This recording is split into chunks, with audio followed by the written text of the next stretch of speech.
তোমাকে 6 মাস সময় দিয়েছি, তুমি আর 6 মাস ভারতের মাটিতে শাসন করতে পারবে না।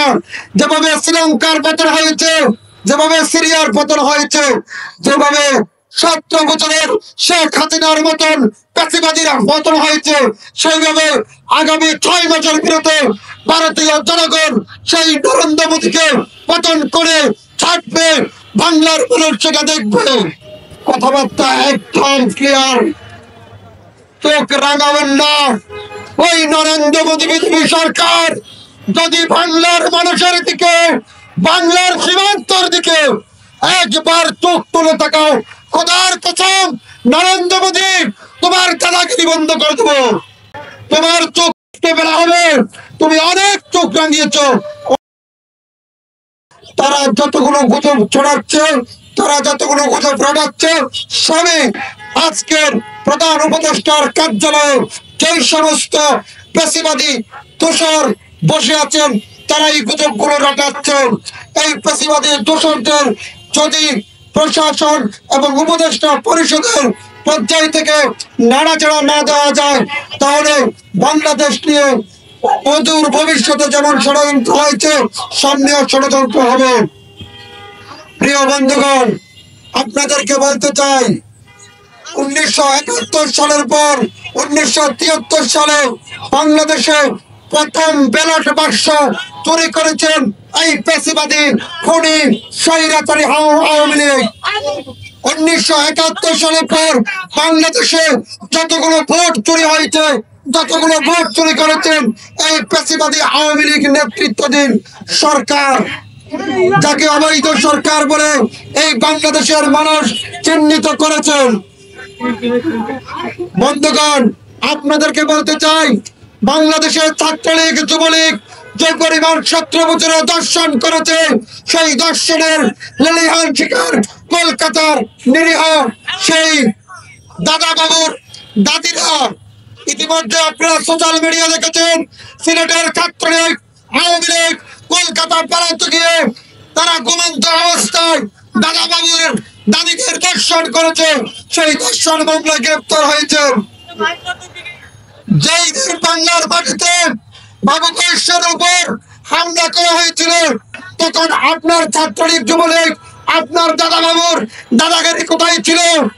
যেদিন বিশ্বজিতের উপর হামলা করা হয়েছিল, আপনার দাদাগিরি কোথায় ছিল?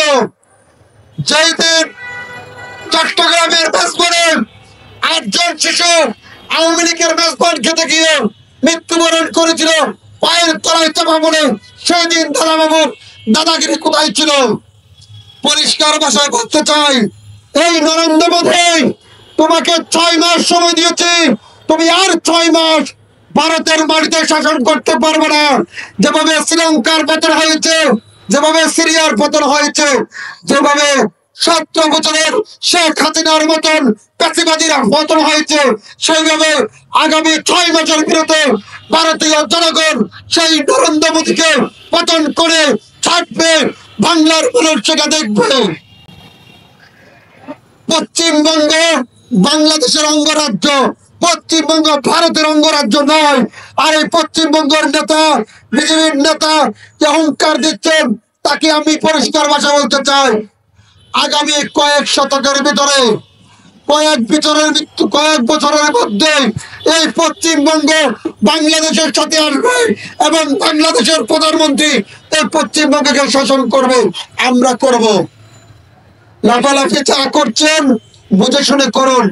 আপনার লাফালাফির খেসারত আপনাকে দিতে হবে, আপনার লাফালাফির খেসারত আপনার দাদাবাবুদের দিতে হবে। কথাবার্তা একদম ক্লিয়ার, চোখ রাঙাবেন না।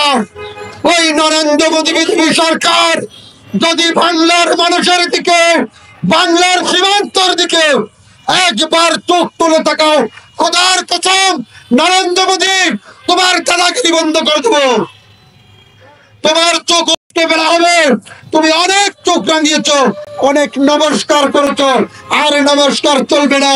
ভারতের সাথে কোনো চুক্তি বাংলার মাটিতে আর হবে না। আমরা আর কোনো বন্ধুত্ব চাই না।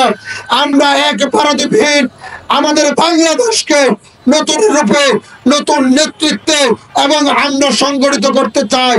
আমরা যখন তোমাদের সাথে বন্ধুত্বের হাতটা বন্ধ করে দিয়েছি, তোমরা আজকে 15 দিন না খেয়ে জীবন যাপন করছো, হাহাকার করছো, খেতে পারছি না, খেতে পারছি না। বাঙালিরা আসছে না, আসছে না, আসছে না। আমরা বন্ধুত্ব চাই, আমরা শত্রুতা চাই, বন্ধুত্ব আর নয়।